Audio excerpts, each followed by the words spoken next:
Hello everyone, मेरा नाम नासिर नवाज है और मैं ऑस्ट्रेलिया में रजिस्टर्ड माइग्रेशन एजेंट हूं। आज की बात आपके सवालात के हवाले से, लेकिन मैं आपके सवाल में जाने से पहले आपका शुक्रिया अदा करना चाहता हूं कि आप लोग हमारे साथ इंगेज हो रहे हैं, हमसे सवाल पूछते हैं। इससे हमारे नॉलेज में भी इजाफा होता है, आपके नॉलेज में भी इजाफा होता है और बहुत सारे लोग पढ़ने वाले, सुनने वाले, उनके लिए भी बहुत सारा फायदा होता है। तो इस डिबेट के अंदर जरूर हिस्सा लें और इस बेल आइकॉन को जरूर दबाएं, सब्सक्राइब करें ताकि आप कोई भी ऐसी वीडियो मिस ना करें। हो सकता है वो आपके काम आ जाए या किसी और के काम आ जाए। तो मैं आज के सवालात पढ़ता हूं और उसका जवाब दूंगा।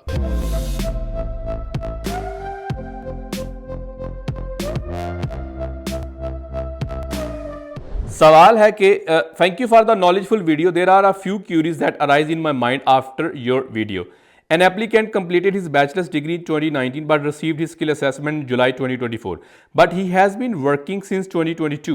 What is the experience that WA is going count? Is it 2 years or only 1 month? What start date is the applicant going to enter if he is already employed on an open contract before submitting the application? आपका ये बहुत अच्छा सवाल है। देखें, आपने जो सवाल किया, जब से आप काम कर रहे होते हैं उस तरह आपका जो एक्सपीरियंस है वो असेस होता है।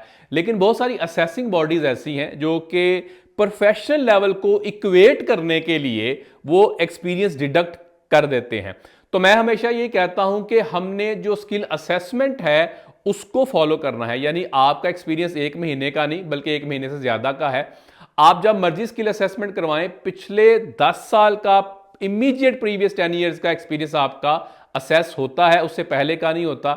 और अगर आपका कोई ऑलरेडी ओपन कॉन्ट्रैक्ट है तो आप जब से काम कर रहे हैं मेरे भाई, आप तब से ही आपका वर्क एक्सपीरियंस या तब से ही आपकी एम्प्लॉयमेंट कंसीडर होती है। यानी जरूरी ऐसा नहीं है कि आपने कॉन्ट्रैक्ट ही प्रोड्यूस करना है। आप ओपन कॉन्ट्रैक्ट में काम कर रहे हैं, इसका मतलब है आप काम कर रहे हैं, लेकिन आपने दूसरे एविडेंस भी देने हैं इसको सब्सटेंशिएट करने के लिए या इसको सपोर्ट करने के लिए।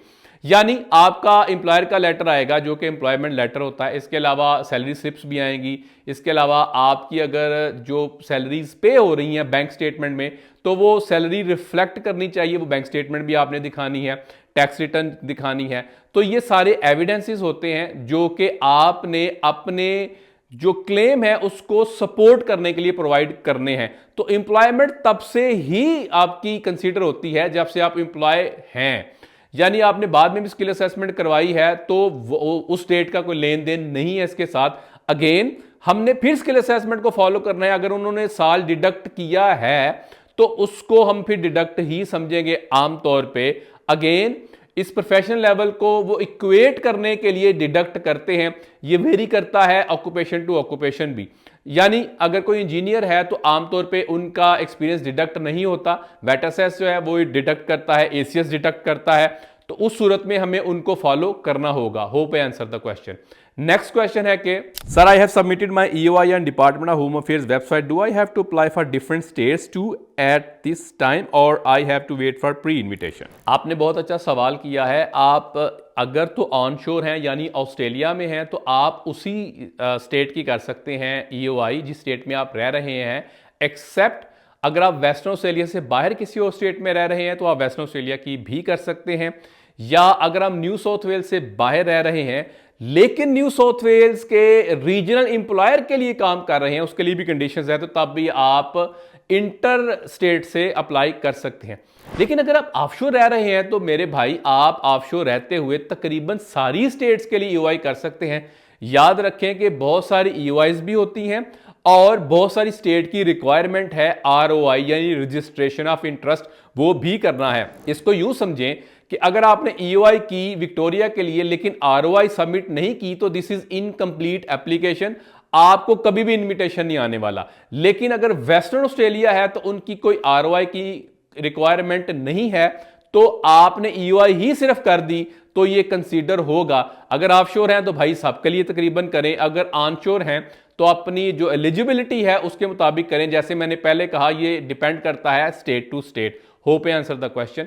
नेक्स्ट सवाल है कि is it enough to submit EOI in skill select for WA और do we need to submit ROI? अगर आप वेस्टर्न ऑस्ट्रेलिया के लिए अप्लाई कर रहे हैं तो EOI इज एनफ, या और ऑन टॉप ऑफ दैट आप 491 और 190 दोनों की अप्लाई कर सकते हैं।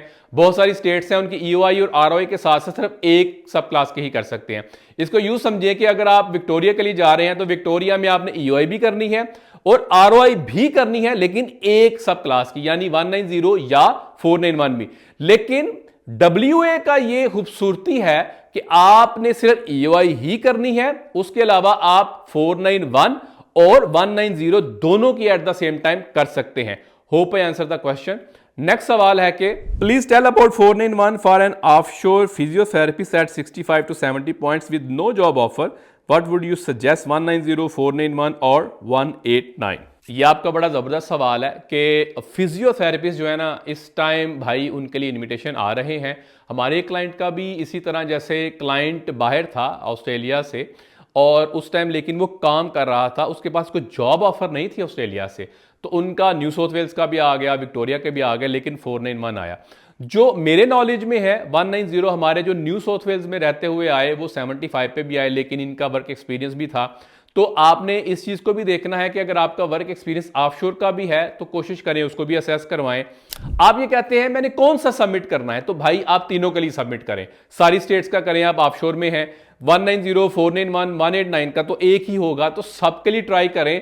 आपका इतने पॉइंट्स पे आ जाना कोई बड़ी बात नहीं है, यानी इनविटेशन आ सकता है, उसके बाद आपकी मर्जी है आप उसको प्रोसीड कर रहे हैं या नहीं कर रहे, यानी प्री इनविटेशन राउंड के ऊपर ही आप इसको डिसाइड कर लेते हैं कि मैंने प्रोसीड करना है या नहीं करना। लेकिन अगर फाइनल इनविटेशन भी आ जाता है तो 60 डेज आपके पास होते हैं वीजा अप्लाई करने के लिए। मेनवाइल आप दूसरों का भी इंतजार कर सकते हैं, लेकिन सबके लिए एक्सप्रेशन सबमिट करवाएं, इससे आपके चांसेस बढ़ जाते हैं। Hope answer the question. Next सवाल है कि sir I have applied for 190 westmall schedule 2. I am currently working in Sydney as an IT analyst. My employer is a large company, so they have business entity in Western Australia as well. Will a transfer letter stating the work location transfer suffice the requirement of the contract, or do I need to get a new contract from my company to meet the requirement? Please answer. आपने बड़ा अच्छा सवाल पूछा। इस time जो western Australia है ये, अच्छा ये कॉन्ट्रैक्ट बाद में कंपनी लिख के ये दे दे कि आप इस अरसे से वेस्टर्न ऑस्ट्रेलिया से काम कर रहे हैं तो that should do the job. लेकिन अभी जो वेस्टर्न ऑस्ट्रेलिया क्या कर रहा है, प्रायोरिटी में सबसे पहले वो जो वेस्टर्न ऑस्ट्रेलिया रहते हैं, दूसरे नंबर पे वो जो कि इंटर स्टेट या ऑफशोर रहते हैं, और उसके बाद इंडस्ट्री देखते हैं, so on and so fourth.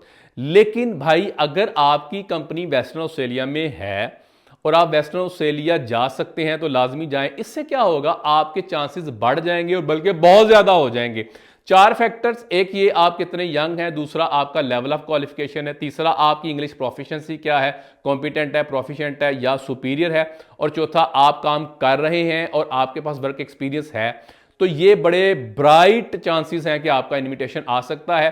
मैं फिर इस पे एम्फेसाइज करूंगा कि अगर आप वेस्टर्न ऑस्ट्रेलिया जा सकते हैं तो जरूर जाएं। इंटरस्टेट रहते हुए अगर वेस्टर्न ऑस्ट्रेलिया के आप एड्रेस को स्टैब्लिश करने की कोशिश करेंगे, एक तो ये गड़बड़ है, दूसरा हाली यूटिलिटी बिल से बात नहीं बनेगी, वो आपसे अभी एक्स्ट्रा माइल जाके आपसे बहुत सारी चीजें और मांगते हैं और आप हो सकता है प्री इन्विटेशन आने के बाद उसको स्टैब्लिश ना कर सके। बेहतर ही है वेस्टर्न ऑस्ट्रेलिया जाएं, वहीं पे रहें और वहां से ही रहते हुए अप्लाई करें, उसमें आपके चांसेस बहुत बेहतर हो जाएंगे। Hope I answer the question.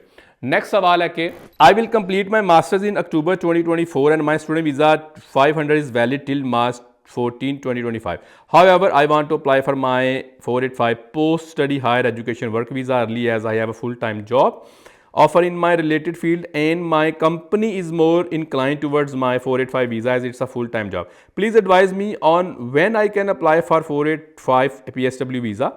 Can I apply as early as December 15 since my student visa is valid until March 15, 2025. That's a great question. आप देखें, एक होता है प्रपोज स्टडी, तो आई अस्यूम आप जो प्रपोज स्टडी लेके आए थे, आपकी जो COE थी वो दिसंबर तक थी, इसीलिए आपको 15 मार्च 2025 तक का वीजा मिला।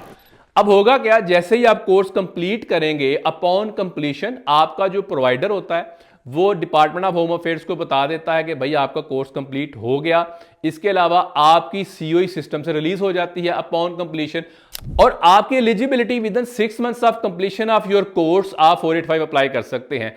तो आप ये जो कह रहे हैं कि मैं दिसंबर में भी क्या कर सकता हूं, तो भाई आप अक्टूबर में खत्म करते भी कर सकते हैं। अगेन बाकी रिक्वायरमेंट पूरी करनी है, यानी कंप्लीशन आपके पास होनी चाहिए, एएफपी अप्लाई किया होना चाहिए, इंग्लिश प्रोफिशिएंसी होनी चाहिए और इंग्लिश टेस्ट आपका विद इन 1 ईयर होना चाहिए। पहले 3 इयर्स था, विद इन 1 ईयर होना चाहिए। तो आप बिल्कुल दिसंबर में भी कर सकते हैं, अक्टूबर में भी कर सकते हैं, नवंबर में भी कर सकते हैं। तो ये आपकी मर्जी है, लेकिन with in 6 months of completion of your course आप कर सकते हैं।